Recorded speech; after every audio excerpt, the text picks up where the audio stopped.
ನಮಸ್ಕಾರ ಎಲ್ಲರಿಗೂ. ನಾನು ನಿಮ್ಮ ಪ್ರೀತಿಯ ರಾಯಚೂರು ಹುಡುಗಿ. ತಮಗೆಲ್ಲರಿಗೂ ಅಮ್ಮನ ಅಡುಗೆ ಮನೆ ಕಾರ್ಯಕ್ರಮಕ್ಕೆ ಹೃದಯಪೂರ್ವಕ ಸ್ವಾಗತ. ಇವತ್ತಿನ ಸ್ಪೆಷಲ್ ರೆಸಿಪಿ ಏನಪ್ಪ ಅಂದರೆ ಹಳ್ಳಿ ಶೈಲಿಯಲ್ಲಿ ಮಾಡುವಂತಹ ಬಜ್ಜಿ ರೆಸಿಪಿ. ಅದು ಹೇಗೆ ಮಾಡೋದು ಅಂತ ನೋಡ್ಕೊಂಡು ಬರೋಣ. ಮೊದಲಿಗೆ ಈ ಬಜ್ಜಿನ ಮಾಡಲಿಕ್ಕೆ ನಾನಿಲ್ಲಿ 4ರಿಂದ 5 ಕಟ್ಟಷ್ಟು ಪುಂಡೆಪಲ್ಲೆ ಸೊಪ್ಪನ್ನ ತೊಗೊಂಡಿದ್ದೀನಿ. ಈ ಸೊಪ್ಪನ್ನ ತುಂಬ ಚೆನ್ನಾಗಿ ಬಿಡಿಸಿ ಅದನ್ನು 4ರಿಂದ 5 ಬಾರಿ ಸ್ವಚ್ಛವಾಗಿ ತೊಳೆದು ಎತ್ತಿಟ್ಕೋಬೇಕು. ಅದಾದಮೇಲೆ ಮತ್ತೊಂದು ಕುಕ್ಕರ್ನ ತಗೊಂಡು ಆ ಕುಕ್ಕರ್ಗೆ ಬಿಡಿಸಿ ಎತ್ತಿಟ್ಕೊಂಡಿರುವಂತಹ ಪುಂಡೆಪಲ್ಲೆ ಸೊಪ್ಪನ್ನ ಹಾಕಿ ಅದಕ್ಕೆ 10ರಿಂದ 12 ಹಸಿಮೆಣಸಿನ್ಕಾಯಿನ ಹಾಕಿ ಅದೇ ರೀತಿಯಾಗಿ 1 ಕಪ್ಪಷ್ಟು ಹೆಸರು ಕಾಳು, 1 ಕಪ್ಪಷ್ಟು ಅಲಸಂದಿ ಕಾಳು, 1 ಕಪ್ಪಷ್ಟು ತೊಗರಿ ಕಾಳು, ಹಾಗೆ 1 ಕಪ್ಪಷ್ಟು ಕಡಲೆಕಾಳು. ಇದೇ ರೀತಿಯಾಗಿ ನಿಮಗೆ ಯಾವ್ಯಾವ ಕಾಳು ಇಷ್ಟ ಆಗಿರುತ್ತೋ ಆ ಕಾಳನ್ನು ನಿಮಗೆ ಎಷ್ಟು ಕ್ವಾಂಟಿಟಿಯಲ್ಲಿ ಬೇಕು ಅನ್ನೋದ್ರ ಮೇಲೆ ಈಕ್ವಲ್ ಮೆಷರ್ಮೆಂಟಲ್ಲಿ ಅದನ್ನು ಹಾಕ್ಕೋಬೇಕು. ನೋಡಿ, ನಾವಿಲ್ಲಿ ತೊಗೊಂಡಿರುವಂಥದ್ದು ಅಲಸಂದಿ, ಕಡಲೆ, ಹೆಸರು ಹಾಗೆ ತೊಗರಿ ಮಾತ್ರ. ನಿಮಗೆ ಯಾವ ಕಾಳು ಬೇಕೋ ಆ ಕಾಳನ್ನು ಹಾಕಿ 4ರಿಂದ 5 ವಿಷಲ್ನ ಹಾಕಿ ಲಿಡ್ ಓಪನ್ ಆದಮೇಲೆ ಈ ರೀತಿ ಬೇಳೆನ ಮಗ್ಚ್ಕೋಬೇಕು. ಅಥವಾ ಕುದ್ದಿರುವಂತಹ ಎಲ್ಲ ಕಾಳು ಹಾಗೆ ಸೊಪ್ಪು ತುಂಬ ಚೆನ್ನಾಗಿ ಮಗ್ಚ್ಕೋಬೇಕು. ನೀವು 4ರಿಂದ 5 ವಿಷಲ್ ಹಾಕಿಸ್ಬೇಕು ಅಂತ ಏನೂ ಇಲ್ಲ. ನಿಮ್ಮ ಕಾಳು ಎಷ್ಟು ಟೈಮ್ ಬೇಕಾಗುತ್ತೋ ಕುದಿಲಿಕ್ಕೆ ಅಥವಾ ಎಷ್ಟು ವಿಷಲ್ ಬೇಕಾಗುತ್ತೋ ಅಷ್ಟು ವಿಷಲ್ನ ಕೂಗಿಸಿ ಈ ರೀತಿ ವಿಷಲ್ ತಣ್ಣಗಾದ್ಮೇಲೆ ಅದನ್ನ ಮಗ್ಚ್ಕೋಬೇಕು.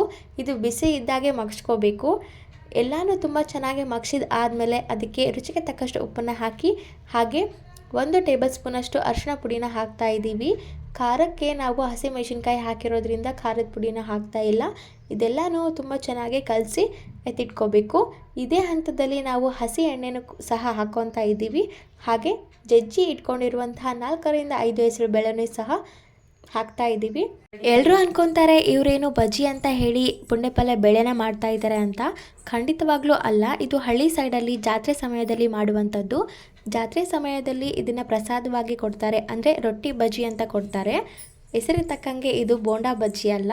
ಎಲ್ಲ ರೀತಿಯ ಕಾಳುಗಳು ಹಾಗೆ ಪುಂಡೆಪಲ್ಲೆ ಸೊಪ್ಪು ಹಾಗೆ ಮೆಣಸಿನ್ಕಾಯಿನ ಹಾಕಿ ಮಾಡುವಂತಹ ರೆಸಿಪಿನೇ ಬಜ್ಜಿ ಅಂತ ಕರೀತಾರೆ ಹಳ್ಳಿ ಕಡೆಯಲ್ಲಿ. ಇದನ್ನು ತಿನ್ನೋದ್ರಿಂದ ತುಂಬಾ ಹೆಲ್ತ್ ಬೆನಿಫಿಟ್ಸ್ ಇರ್ತವೆ. ಹಾಗೆ ನಾವು ಎಲ್ಲ ರೀತಿಯ ಕಾಳು ಹಾಕೋದ್ರಿಂದ ಎಲ್ಲ ರೀತಿಯ ಪೋಷಕಾಂಶಗಳು ಸಹ ನಮಗೆ ದೊರೆಯುತ್ತವೆ.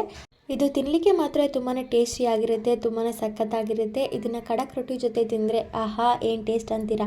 ಇದನ್ನು ನಮ್ಮೂರಲ್ಲಿ ಚಟ್ಟಿ ಅಮಾವಾಸ್ಯೆ ದಿನದಂದು ಮಾಡ್ತಾರೆ. ಅಂದರೆ ಚಟ್ಟಿ ಅಮಾವಾಸ್ಯೆ ದಿನದಂದು ಶ್ರೀ ಗುರುಲಿಂಗಪ್ಪ ಮುದ್ದೆಯವರು ಪಲ್ಲಕ್ಕಿ ಉತ್ಸವ ಮಾಡ್ತಾರೆ. ಆ ದಿನದಂದು ಈ ರೊಟ್ಟಿ ಹಾಗೆ ಬಜ್ಜಿನ ಮಾಡ್ತಾರೆ.